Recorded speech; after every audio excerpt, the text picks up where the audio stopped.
June నెల ప్రారంభమవుతుంది. June నెలలో పదుల సంఖ్యలో పండుగలు ప్రారంభమవుతాయి. మళ్ళీ జూన్లో ప్రత్యేకంగా ఏకాదశులు వస్తున్నాయి. మహావిష్ణువును పూజించేందుకు ఏకాదశి జరుపుకుంటారు.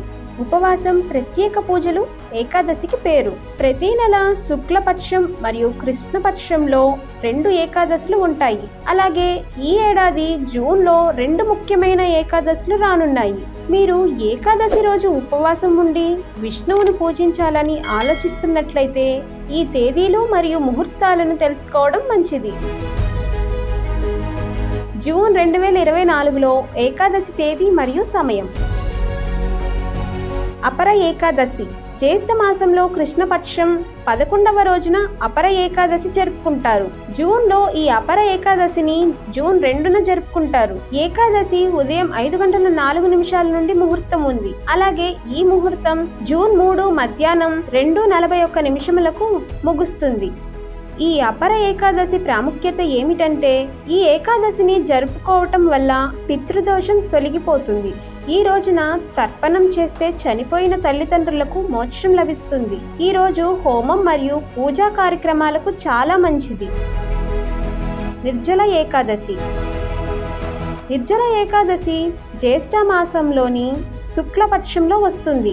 ఈ ఏకాదశి జూన్ 17న ఉదయం 4:43 ప్రారంభమై జూన్ 18, 2024న ఉదయం 6:24 ముగుస్తుంది. ఈ 2 ఏకాదశులు జూన్లో జరుపుకుంటారు. ఈ 2 ఏకాదశులలోనూ విష్ణువును పూజిస్తారు.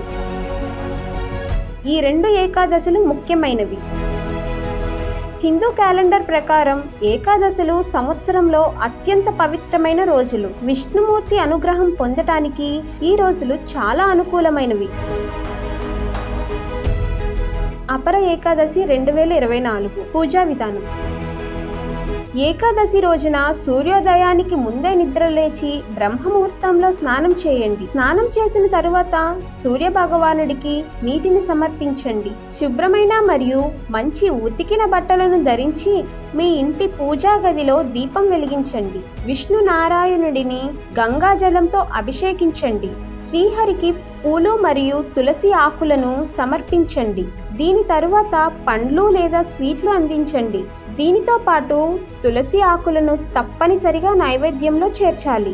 ఈ పవిత్ర పర్వదినాన ఆచారాల ప్రకారం శ్రీహరితో పాటు లక్ష్మీదేవిని పూజించండి. ఇది మీకు జీవితంలో ఆనందం, శాంతి మరియు శ్రేయస్సును కలిగిస్తుంది. ఈ రోజున వీలైనంత వరకు భగవంతుణ్ణి ధ్యానించండి మరియు మాంసాహారం, మద్యం, దూషణ పదాలను ఉపయోగించవద్దు. ఇక ఈ వీడియో మీకు నచ్చినట్లయితే లైక్ చేయండి, షేర్ చేయండి.